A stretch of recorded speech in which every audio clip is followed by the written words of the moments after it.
जौनपुर जिले में समाजवादी पार्टी के राष्ट्रीय महासचिव स्वामी प्रसाद मौर्य का आगमन कल देर रात हुआ है। वे कल लखनऊ से बनारस किसी कार्यक्रम में भाग लेने जा रहे थे। तभी जौनपुर के सपा समर्थकों को जब यह बात पता चली तो उन्होंने अपने नेता के स्वागत में सैकड़ों की संख्या में पहुंचकर भव्य स्वागत फूल मालाओं से किया है।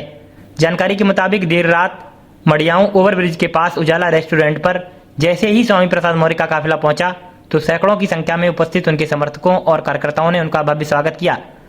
यहाँ प्रेस वार्ता में स्वामी प्रसाद मौर्य ने बीजेपी पर जमकर निशाना लगाया। यहाँ हमारे सहयोगी पंकज कुमार मौर्य ने अपने सहयोगी कृष्ण कुमार मौर्य के साथ स्वामी प्रसाद मौर्य के समर्थकों से वार्ता की। आपको यह वार्ता दिखाते हैं। आप देख रहे हैं यहाँ माननीय स्वामी प्रसाद मौर्य जी आए थे। उनके समर्थन में हजारों की भीड़ थी, काफ़ी भीड़ थी। इसके पहले 1-2 महीना पहले आते लेकिन इतनी भीड़ नहीं थी। उनका एक वक्तव्य विश्व में काफ़ी प्रचलित है।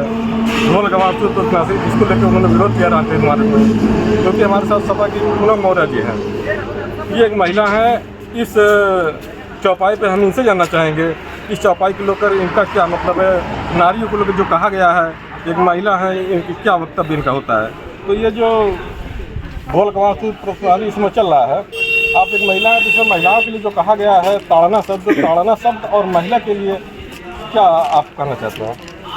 धन्यवाद आपका। ऐसा है कि रामचरितमानस में जैसा कि आज पूरे देश में ये चल रहा है, रामचरितमानस से कुछ चौपाइयों को लेकर ये किस्सा चंद्रशेखर यादव जी बिहार से शुरू हुआ और माननीय स्वामी प्रसाद मौर्य से पत्रकार साथी पूछे, उन्होंने उस पर अपना मत दिया और उन्होंने अपना मत कहीं घर से ले आकर या अपने पास से नहीं दिया। जो साहित्य में लिखा था, जो महाकाव्य में लिखा था श्री रामचरितमानस में, उस चौपाई का उन्होंने उद्धरण दिया। और ताड़ना का अर्थ ही मारना, पीटना, प्रताड़ित करना है। अब नई नई परिभाषा गीता प्रेस कर रही है, तो मैं कहती हूँ कि कहाँ कहाँ बदलोगे। 137 चौपाइयाँ हैं जिसमें अधिकतर महिलाओं के लिए कहीं कहीं अपवित्र, कहीं कहीं गई हैं कि महिलाएं सभी अपवित्र होती हैं, चाहे वो जिस भी वर्ण की हो। मैं बाबा भीमराव अम्बेडकर को धन्यवाद देना चाहती हूँ कि उन्होंने महिलाओं को सम्मान से जीने का और पद पर रहने का, प्रधानमंत्री से लेकर कलेक्टर और प्रधान बनने का अधिकार दिया। कि दुनिया में कोई भी ऐसा धर्मशास्त्र नहीं है जो महिलाओं को फ्रीडम देता हो, और हमारा सबसे बड़ा ग्रंथ संविधान है। और हर जगह, हर धर्मशास्त्र में, हर महाकाव्य में हमको शूद्र कहा गया है, महिलाओं को शूद्र कहा गया, शूद्र अति शूद्र कहा गया है। इस बात पर हमें आपत्ति है और सम्मान मिलना चाहिए। देश की आधी आबादी है, पूरी दुनिया की आधी आबादी है, उनको मिलना चाहिए। और जिस तरह से माननीय स्वामी प्रसाद मौर्य जी कह रहे थे कि गाली कोई धर्म नहीं होता, गाली मानवता की सेवा होती है, मेरा भी विचार है और कोई भी मानवतावादी व्यक्ति होगा यही मानेगा कि धर्मशास्त्र गालियां देने का प्रयोजन नहीं करते हैं। धर्म तो बहुत ही सूक्ष्म और बारीक है, तो जीवन जीने की एक पद्धति है। किसी को अधिकार नहीं है कि वो किसी भी समाज को प्रताड़ित करने का आदेश करे, उस्काए। और रामचरितमानस की इस चौपाई के मैं बिल्कुल खिलाफ हूँ। जो महिला शब्द चौपाई में आया है तो उस समय संपूर्ण भारतवर्ष की महिलाओं के लिए है कि शूद्र समाज वर्ण व्यवस्था में किसी एक वर्ण के लिए, संपूर्ण वर्ण के लिए, सारी महिलाओं के लिए, भारतवर्ष में जो महिलाएं थे उसके लिए लिखा गया है? वो महिलाएं चाहे वो ब्राह्मण की महिला हो, चाहे क्षत्रिय की हो, चाहे ओबीसी की हो और चाहे दलित की हो, महिलाओं को उन्होंने सबको शूद्र ही कहा है। और बाबा भीमराव अम्बेडकर ने हमको समता का और समानता का और वोट देने का अधिकार दिया। उन्होंने हमको मनुष्य की श्रेणी में ला के खड़ा किया। किसी धर्मशास्त्र ने हमको कुछ नहीं दिया।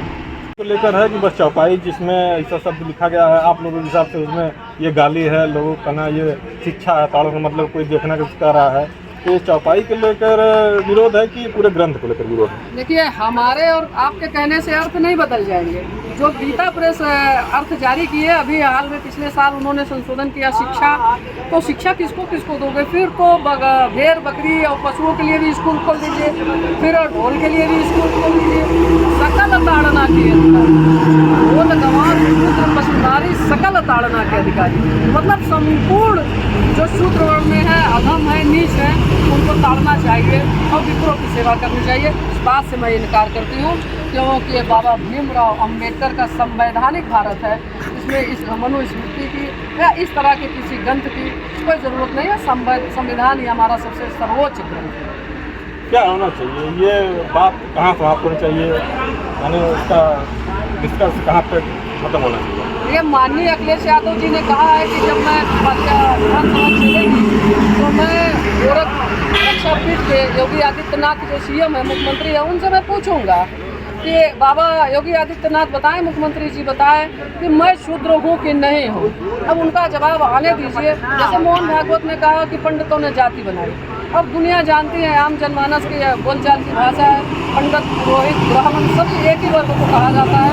और एक वर्ग हो चाहे जो किसी को गाली देने का, अपमानित करने का नहीं है, जो चंद चौपाई अपमानजनक है। और मैं कहती हूँ जहाँ जहाँ भी हो उनको निकालना चाहिए और बड़ा दिल दिखाना चाहिए। अगर आप कहते हैं कि मैं बुद्धिमान हूँ और मैं ब्रह्मा के मुख से पैदा हुआ हूँ, तो आप बड़ा दिल दिखाइए और 85% जो भारत की आबादी है उसके साथ आगे आइए, आगे कहिए कि नहीं हमसे गलती हुई है, हम इसको स्वीकार करते हैं, इसको संशोधित करना चाहिए।